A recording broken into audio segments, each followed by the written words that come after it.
What's going on, beautiful people? Episode 34. I'm with Dr. Dawson. We're on thyroid health. And this is one of those episodes where I hope that this is an evergreen situation because when you go online, you don't see too much about thyroid health or the prevention and maintenance. As you all know, thank you for joining Healthy-ish Fam. We are about prevention and we're about maintenance. So buckle up, go for the ride. Welcome back to Coach's Corner. This week we're talking about one of the body's most powerful little glands, obviously next to adrenals, the thyroid. Your thyroid may only weigh about an ounce, but it influences your metabolism, energy, weight, mood, heart rate, and even fertility. It's like your body's thermostat, constantly adjusting to keep everything balanced. When the thyroid is out of sync, though, the effects ripple through your entire system, leaving people struggling with fatigue, brain fog, weight changes, hair loss, and mood swings. Now, here's the thing: thyroid issues are incredibly common. More than 20 million Americans have some form of thyroid disease, and up to 60%, this is crazy, of them don't even know it. Women, unfortunately, are especially at risk with thyroid dysfunction, affecting them at a rate up to 10 times higher than men. Earlier this week, we talked about the red flags to watch out for. I shared about unexplained fatigue, sudden weight changes, and thinning hair or, brittle nails. We also highlighted micro habits like managing stress, supporting sleep, and gentle daily movement to help balance the hormones. And of course, the top foods for thyroid health: seaweed for natural iodine, Brazil nuts for selenium, and pumpkin seeds for zinc. Now, today I'm joined by Dr. Dawson, who brings a wealth of knowledge on both conventional and Conventional and naturopathic natural. approaches to thyroid care. Together, we'll explore how to identify thyroid imbalances early, the role of medications like the role of medications and what holistic practices can help support thyroid function naturally. If you've ever struggled with unexplained energy crashes or weight shifts, this is an episode you don't want to miss. We in it. We in the thick of it. We in the thick of it. So thyroid health. I know a couple of people personally who are affected with thyroid health. Hypo. I didn't know what it was. I just there was a I think on growing up on TV, the girl who not Moesha's friend, she on the Parkers, Kim, she had thyroid issues. I know Wendy Williams, I heard, had thyroid issues. But I never heard up growing up any guy who had thyroid issues, which is I didn't know the rates are so imbalanced. And usually with thyroid issues, the only thing I knew was weight issues. Like they had weight issues, like the weight goes up or the weight goes all the way down, and it was like no real control of how to keep the weight off. And then sometimes just feeling sleepy and just kind of, frustrated. So I'm excited about this episode because I want to get even more information on thyroid health. And even as a guy, even though we're not at the same rate of risk, we're still at risk if we aren't doing some of the things to prevent and keep the maintenance of a whole health body. So, Dr. D, just to get right into it, when it comes to the thyroid, what exactly does the thyroid do, and why is it so influential despite its little small size? Yeah, the thyroid is regulating pretty much most of the metabolic and hormonal processes, right? Okay. It's most often called the thermostat of our body, right? It's changing Mm, the temperature. It's also affecting mood, digestion. Everything that's going on in our bodies metabolically. Usually, the thyroid has some type of influence. So, mm, although it may seem very small, it still has a huge effect on how our bodies are going to adapt to stress, um, heal, repair, recover, so on and so forth. Where is the thyroid like located? Is it like upper here, like in the back somewhere upper here, or upper Thyroid is half? in the front of the neck, right? Okay. So often seen in the Uh, past, you will see people who also have what's called a goiter. So if you look at someone's neck, oftentimes in females, right, because they don't have a very pronounced Adam's apple, but you will see their Okay. neck kind of swollen in the front. It's most likely their thyroid is enlarged. They can have nodules there. There's also Wow. called parathyroid organs as well that help regulate calcium in the blood. All right. So, Wow. but yeah, it's in the front of the neck. Wow. Okay. And can you explain the difference between hypo and hyper and autoimmune conditions like Hashimoto's? Yeah. So hypo and hyper just means that either the thyroid is functioning at a low level Okay. or at a high level, right? So if it's Okay. functioning at a low level, things are going to seem more sluggish, and a person will see more fatigue. They aren't going to have as sharp, in their mindset. Their digestion and motility may be slower. All these things, right? They gain weight versus a hyper presentation. Their metabolism is fast, right? They're on Wow. the go, go, go. They're usually going to be thinner, so that's usually what we're seeing. And when we look at diagnosis of hypo and hyper, it's usually by a blood marker called TSH, which is the thyroid Okay. stimulating hormone. Okay, so Wow. that thyroid stimulating hormone, if the number is really high, it's hypo. If the number is really low, it's hyper. Okay, Okay.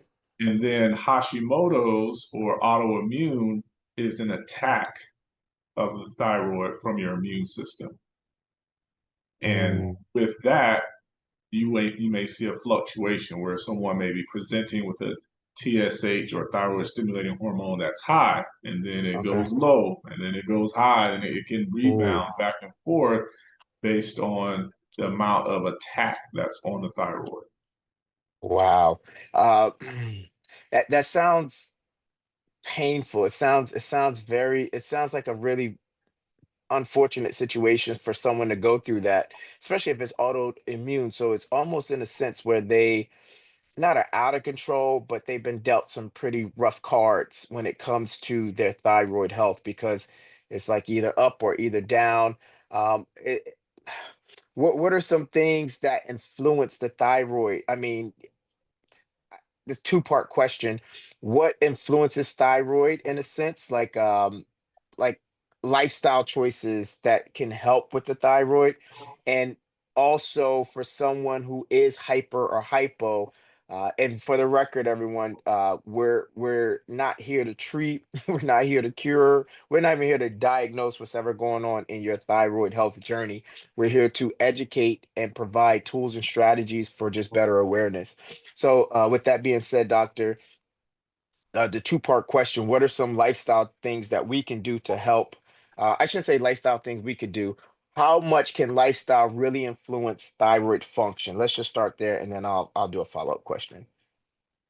Yeah, big time, right? So when we look at the thyroid, it's highly reflective of blood sugar, right? We see people who Ooh, their blood sugar is out of whack. It's going to influence your thyroid, right? Because again, if you're trying to create metabolic processes, how you're regulating your blood sugar is going to fuel those processes with ATP, wow, right? Then we also look at the adrenals. It's going to be reflective of that too, right? Which oftentimes um, you can have a crossover. So people that are highly stressed and are, really pushing cortisol from their stress organ, that can affect their hormone regulation through their thyroid because it is the thermostat, right? wow, So if you're in a chronic fight or flight, your hormones are going to change and your thyroid is going to adapt to that environment. So, for example, wow. one blood marker that we test, because I test a full thyroid panel. Oftentimes, when you go to your medical doctor, they're just going to look for your TSH and maybe your total T4. Because as you Okay, mentioned, levothyroxine is a thyroid medication that's commonly used, but what it is an exogenous T4 hormone, which is the inactive form of the thyroid hormone. okay, Okay. But they give you that in order to influence your TSH. Okay. okay. But another marker that we look for is reverse T3. So Mm. T4, which is naturally produced by your thyroid, which is four iodine molecules, it's converted to T3. In the active form, it can also create reverse T3.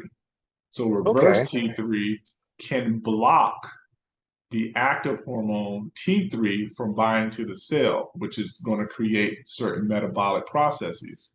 But if your body is going through an acute or chronic infection or a trauma, or let's say a virus like AIDS, something like that, that Mhm. reverse T3 will bind instead of the active form to try to conserve energy. Gotcha. Okay.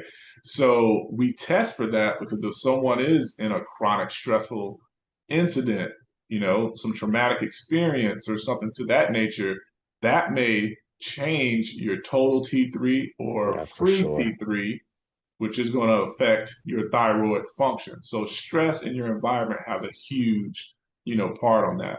Another thing is, everyone's been talking about gluten and things of that nature, right? So Yep. we see gluten is a very influential part in breaking down that lining of the gut, which we talked about before, leading to that leaky gut process, which we would say is the open door to autoimmunity. Okay. Mm. So gluten is also very similar to the thyroid cell. So your immune system may attack the gluten and then Okay. it say, you know what, that thyroid cell looks very similar, so we're going to attack that too. So oftentimes my Hashimoto patients, many of them go gluten free because it's going to reduce the probability of more of an immune attack on their thyroid. I'm glad you said that. The connections I got from that: sugar, gluten, stress. And let's say again, family, this is prevention and maintenance. I know some people who have thyroid issues, or they have hypo or hyper. This can also be for you because this can mitigate some of the symptoms, some of the pain, some of the discomfort because you still have control. I believe that sometimes what happens when we go into our doctors or even ourselves, we go online and we have these issues that are incurable or unreversible, or they are, it's almost like it is what it is, so I'm just going to live life the way I've been living it and just brace for impact when the symptoms are really bad, and then enjoy the good days. It's not like that. You actually can influence, just listening to what he just said. If you readjust some of the disciplines in your life, as far as your diet, as far as your stress management, you can go a long way. And we did not even cover the effects of fitness, working out, strength training that will activate other hormones and work with your glands to make your quarter. Because again, Dr. Dawson, we talked about you yesterday with Dr. Silver. We use your example. Yesterday's episode, not yesterday's recording. We did blood pressure, and I said, Dr. Dawson always says it. It's like you the blood pressure is intelligent. It's a regulating mechanism, and if there's a bear, your body is like, all right, let's go, cortisol, fight or flight. But if you're behind a computer and you're stressed out and it's bear, but it's no bear, and that keep happening over and over again, that's when we're at risk because we're putting our bodies in these situations where there's no real factors of Correct. fear. There's just Right. unregulated stress, and it's not unreasonable stimuli, but it just doesn't make sense for the body's not understanding it. So I appreciate you saying that, because someone who's listening now, who may the doctor say, hey, this is what you have, or this is what it looks like you have, just by cutting out gluten, just by cutting out sugars, which we talk about on every episode. We still don't know why sugar is legal in the United States. It just doesn't make sense. We've come so far with so many other better alternatives, that white sugar, I just don't get how it's still a thing that you can Mhm. buy in the store. Like, I just don't, there's too many studies on what white sugar does to the body that I can't imagine why is it still legal in our country. I just don't get it. But Yeah. when you know better, you do better. So we're telling you these are things that will affect that thyroid, especially when we are doing ultra processed foods, we're not working out. Yeah, you may be doing your walk after your lunch, or you may did a couple of stretches, but you need strength training. There's other functions of the body that need to be activated for whole health. Dr. D, what role, and we just talked about this, was stress management play? We just said what that plays, but talk about the sleep part. So another thing about sleep, where is sleep and thyroid, where do they come in as far as balance? Yeah, I mean, obviously, your repair and recovery Hmm. is going to affect your stress management, right? So, we talked about cortisol in the past, we talked about melatonin. These hormones are going to be influenced by your thyroid hormone because it's the regulator, right? Yep. So, if you're sleep or you're managing your stress properly, you get that spike of cortisol upon awakening within 30 minutes. It Hmm. decreases, as you go throughout the day, and then you get the spike of melatonin at night, which then helps you get sleepy and go to sleep, right? But if your body's under chronic stress, your thyroid is going to say, all right, it's 9 p.m., 10 p.m. We got to spike cortisol because this person is in a stressful environment, right? Wow. And again, that could be blood sugar creating stress. That could be a person Mm. staying up late. That could be someone maybe having alcohol late at night. The body needs to detox, right? Affecting their sleep, creating Wow. insomnia. It could be a medication that you're taking, right? That's affecting it, whether that's like steroids, that's one of the ones, right? Even oral steroids can create insomnia. Okay, so Mm. altering your hormones in your endocrine system. So it just depends. Whatever that stressful environment is, it's going to reflect to that thyroid, which is going to have to adapt to it. Wow, look at you cooking. Yeah, so it's funny because there's so many things, especially coming into cold season, flu season, some of those medications for decongestants, and I talked about it on the show yesterday, was how they are, the FDA advisors unanimously now, hey, the OTC decongestants don't work. They're not effective. Yeah, But all right, you guys get to still be on the shelf, but next year you have to take them off next year. But just stuff like that. Some of those things have steroids, and people don't realize that when you're getting things to open up or break up or whatever the case may be at nighttime, you're feeling stuffy, you're feeling all these things, and you'll go to a OTC before you go to a holistic or natural remedy, and not realizing some of those things are steroid effects. Some of those things are not so much the medicine, the medicine in it. The effect is more so to get you lethargic or sleepy to get through the night, so that way you're bypassing all the other signaling. You're just dumbing everything down just to get to sleep. And then the other stuff during the daytime, the stuff that's not daytime medicines or daytime formulas of the same nighttime formula, the real proprietary in it is either steroid to keep you going for the day, right. or a not a relaxant, but I'm losing the word. Something that kind of decompresses you Calm you down. Yeah. at nighttime, or a depressant or a stimulant. So those are the formula in it. So it's not like, oh, you're feeling much better, your body, oh my God, I Mm. took this over the counter and I feel amazing. No, you just you dulled some of the symptoms. The body was going to get there regardless. But you gotta do what you gotta do to get through sleep. But you gotta understand the functions of that. When you're taking those products, you may be addressing one symptom, but you also it could be very it's not advantageous to the other parts of the body. So you're doing Right. something to help you with a cough that may be throwing off the thyroid, throwing off the adrenal, messing up your cortisol, and now you're like, okay, I don't have the cough anymore, but you don't see the other effects that's going to show up down the road because this is your favorite over the counter drug, instead of having a remedy to go to, like, onions and honey, and all this other fun stuff. Grandma, we spoiled. She hooked us up with a lot of all natural things. I used to hate it. Oh my God, when we had a cold, Dr. D, she would take an onion and she would warm up that onion, cut up the onion, warm it up, and then put honey. And we would have to eat that half a onion with the honey. Oh my God. Help me, please. Oh, oh my God. It worked, but it was I didn't eat honey or onions for quite some time until I became an adult. And believe Yeah. it or not, now it's my favorite thing. Like if I get anything in me like that, I'll get that onion ready and just kind of not she microwaved it, Lord help, that's what she do. But I have another way of releasing those enzymes in the onion and making sure that the onion and the honey, they get to, a Yeah. little date a little bit before I eat it. I want them to get to know each other, Yeah. and Yeah. then they do their work inside. Uh, how important is regular thyroid testing, and which lab should people ask for beyond just TSH?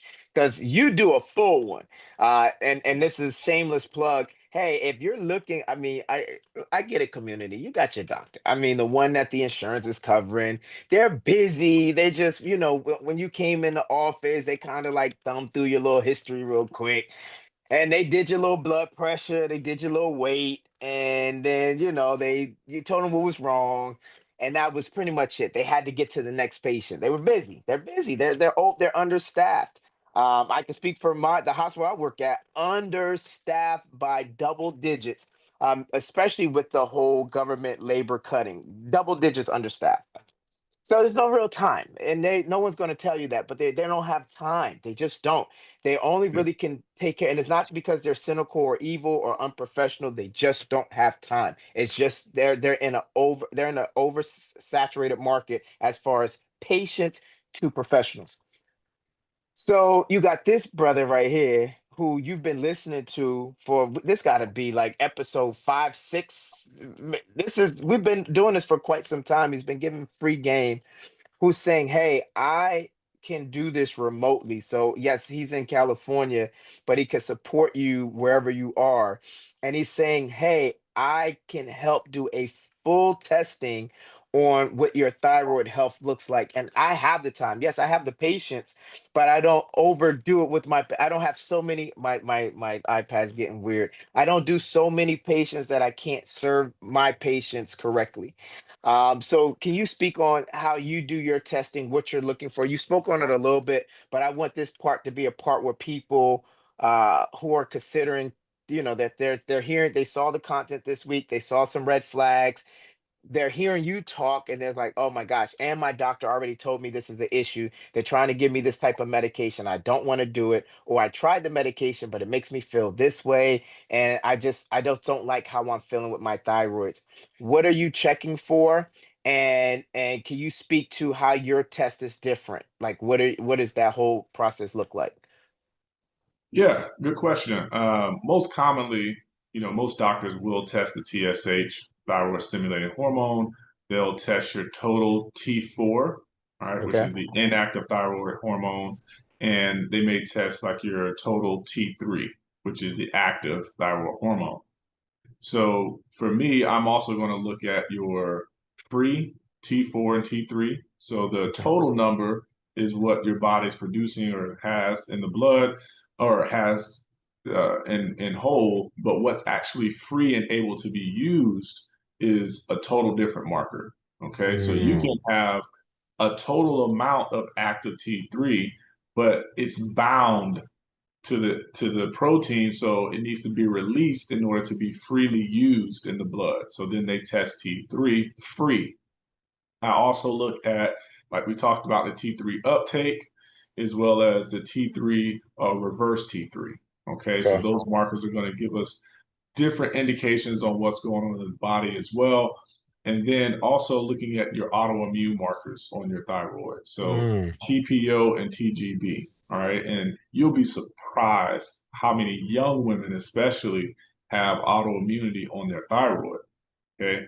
And they'll be diagnosed as Hashimoto's hypothyroid, but they don't have a hypothyroid body type, and so you're kind of amazed because although they have the symptoms of a hypothyroid, they don't really have the body type of presentation of that. So usually I quickly will go to the autoimmune markers, which is very common and the reason why. All right. okay.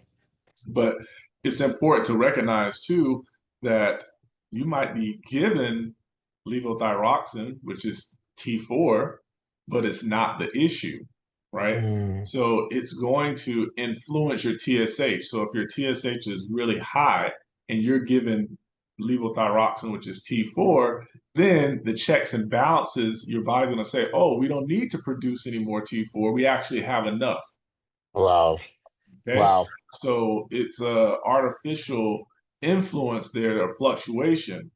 But the key is you might have normal TSH, really, like your thyroid is being stimulated, your T4 total is fine, but it's not being converted to T3 properly. Mhm. All right. And so that T3 is usually predominantly converted in the liver. So if you have an unhealthy Okay. liver, congested liver, fatty liver, whatever, then you may not be converting that T4 to T3 properly. Wow. So, Whew. And you're not going to get all of that in one checkup visit. I promise you, folks. You probably got a great doctor, but this is why I really stress having a network of professionals for your health. Don't trust your health to one person only, one professional only. It should be a network where the specialty is in different people. As you could tell, he's a very all natural, holistic type of doctor who has a specialty of conventional and non-traditional approaches that work. He just mentioned things that none of us really have heard. We just get the diagnosis in the doctor's office and we run with it. Doctor, we're wrapping up right now. So they get this diagnosis, they see hyper, they see hypo. What are some of the hopes that they have? I mean, not so much that we're not trying to cure it, but is it preventable? Is it treatable? And have you seen cases where it was reversed and people had better health? At least some of the people you worked with because of your approach. yeah, definitely. I think obviously it depends on the cause. And so Okay. that's where I come in with my patients. Like, let's address the cause Okay. because give you T4 to your blue in the face, but if that's not the cause of why you're having an altered thyroid function, then who cares, right? Yeah. Hmm. If it is autoimmune, we need to address the immune system. And that's where a lot of the conventional approach falls short, is that they're not addressing the immune system. And if they do, they're doing immunosuppressants, which is very unhealthy for you, which is going Yes, to keep indeed. you open for, chronic Other issues. infections, right? So you want to have a good, healthy, strong immune system, but you want to regulate the immune system. You don't want to Yes. suppress the immune system. So looking at again, environmental triggers to ramp up or Yeah. decrease your immune response, right? So we just want to address the cause. Yes, it can improve and change. Now, if someone has been on levothyroxine, Synthroid, whatever, for a very long time, anytime you take outside hormones, it's like a crutch, right? So that tissue is Hmm. going to atrophy at a certain point, just like any other hormone replacement therapy. So the key is if we get them at an early state to where their thyroid is still able to produce, you know, T4, T3, then we may be able to fully correct the cause and then Okay. get them back to functioning properly to where they won't have the need for medication. Okay. So my goal isn't to put them on and take them off the medication. My goal is to get their body healthy so where they won't need it. I love it. And how can they get in touch with you, Dr. D? I always put it in the description, but just hearing it from you also just, it just sounds Yeah. great. Of course, Dawson'sHealthSolutions.com and at Dr. Jonathan Dawson on IG. Yep, and this is again, no matter where you are, he can do this remotely. If you're in California, great. But the way technology and how advanced his office is now, he has a setup where he can support around. And this is just one of those. Hopefully, it's just one of those episodes. It's not a long episode, but this is one of those that we had to touch on, just to give some hope. Also with prevention and maintenance, but we just really hope, we just want to get to a place where people can see that no matter what the condition is that the doctor said, that your body's intelligent enough that if you support it and you get a right strategy with a right professional, a trusted professional, you can get back on track and not be stuck on a medication for the rest of your life, or be stuck with symptoms of pain, discomfort, and just frustration for the rest of your life. There are ways around it. The body knows how to heal itself once you give it the right stuff. Dr. Dawson, I appreciate you. Another episode in the can. Yes, And remember, sir. everyone, health is wealth, and we're just here to make sure y'all getting paid. Until next time, yum on. Thank you, my brother. I appreciate you. Have a All really right. amazing day. All right. Take care.